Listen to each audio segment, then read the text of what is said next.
is the king of French B-roads, cities, and more. And did I mention it was the best-selling French car of all time? This is the Renault Clio.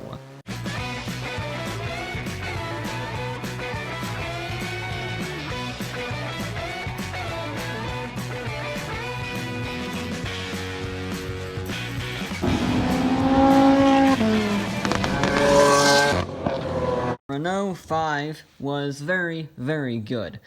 In fact, it was so good that by the time it was showing its age in 1990, and they announced their successor, it wasn't so much a successor as just a revamp.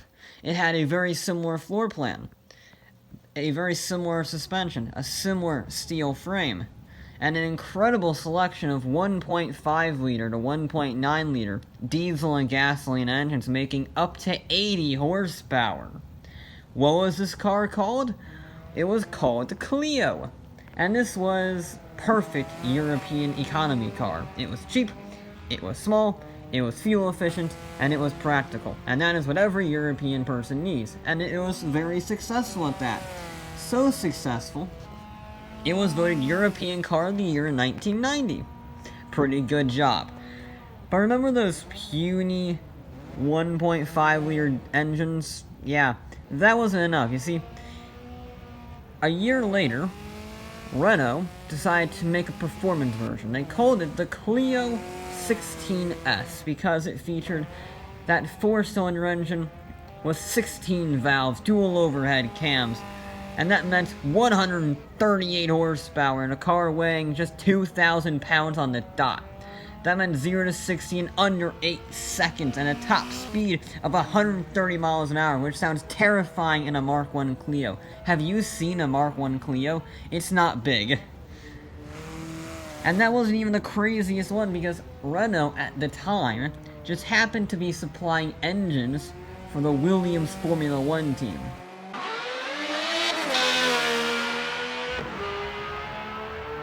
Yeah, that one. The World Champions in 1992. And in order to celebrate that, they made the 1993 Renault Clio Williams. This was a 145 horsepower, 2-liter 4-cylinder that was stripped of all the unessentials. It was painted blue, it had gold rims, and it was not designed in any way by Williams at all. Yeah. Williams had nothing to do with it. They couldn't care less about the Clio.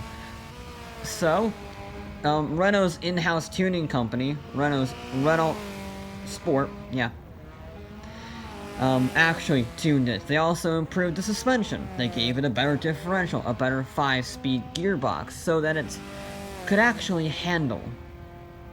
And oh boy, could it handle. Over the years, it has been revered as one of the best front-wheel drive cars of all time, and in fact was third on the top 10 list for best hatchbacks ever by Autocar magazine. That's pretty impressive. It was a legend of the automotive industry and still remains a fan-favorite hatchback to this day. With that all being said, it's time for the Renault Clio 2. This had a new look, the same engines, and it costs under 8,000 pounds, which is good for a base price. You know, that's very cheap. There's not much else, though, of the Clio 2, but there was the RS. This was officially called the Clio RS 172 Phase 1. It featured new styling from the original Clio 2, with bigger fenders to fit wider tires, and it was stripped out just like the Williams, but it featured a 172 horsepower 4-cylinder with variable valve timing. And the final Clio 2 RS in 2005 made 180 horsepower and did 0 to 60 in 6.9 seconds. That's pretty good for a front-wheel drive car. And you know what, that isn't even the craziest too, because if you want that, you have to talk about the Clio V6.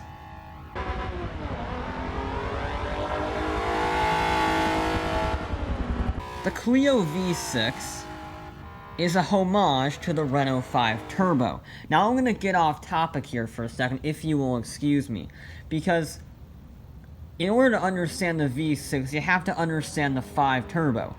And I know it's not technically a Clio, but I get to do what I want because I'm making this video. Okay?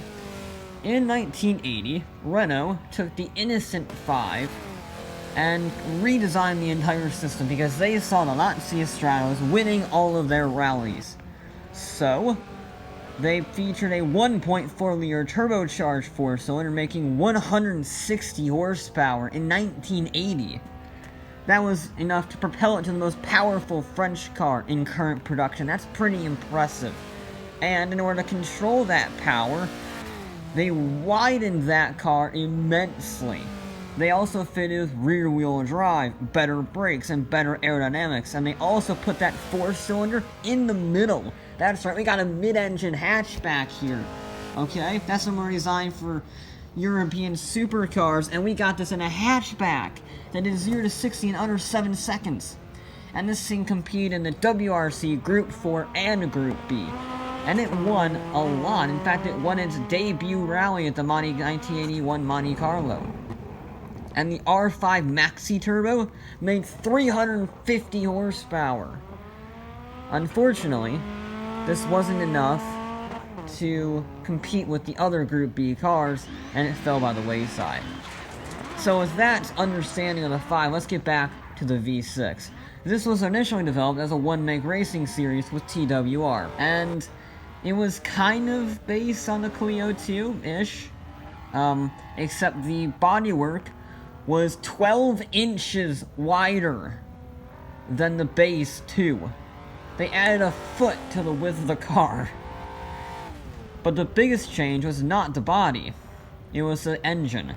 Instead of a puny little i4 making 180 horsepower, they put in a 3-liter V6 mounted, guess what, in the middle with rear-wheel drive.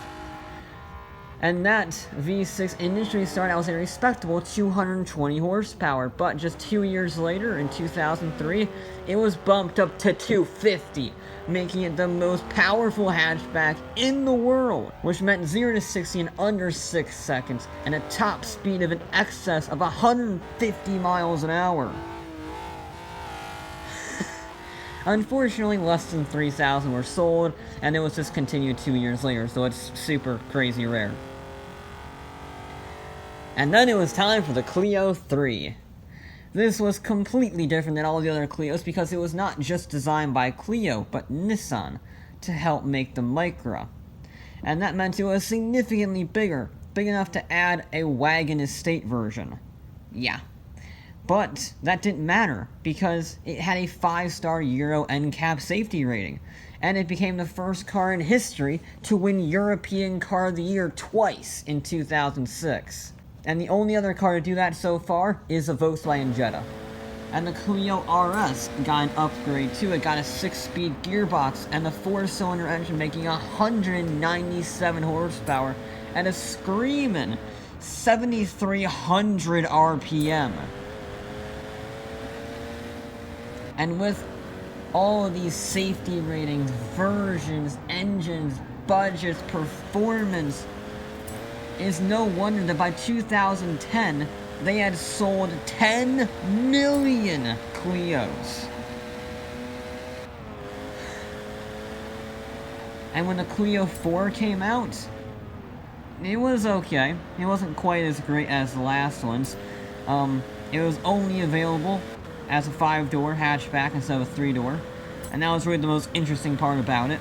And the Clio 5 is coming out this year with a brand spanking new hybrid drivetrain. A 1.6-liter engine was paired with 2 electric motors, which means it can reportedly run on electric power 80% of commuting time. Now the specs haven't been fully announced yet, and they haven't announced an RS version, although I'm pretty sure Renault Sport's gonna have some fun with the new hybrid hatchback. We're just gonna have to wait to see what they do.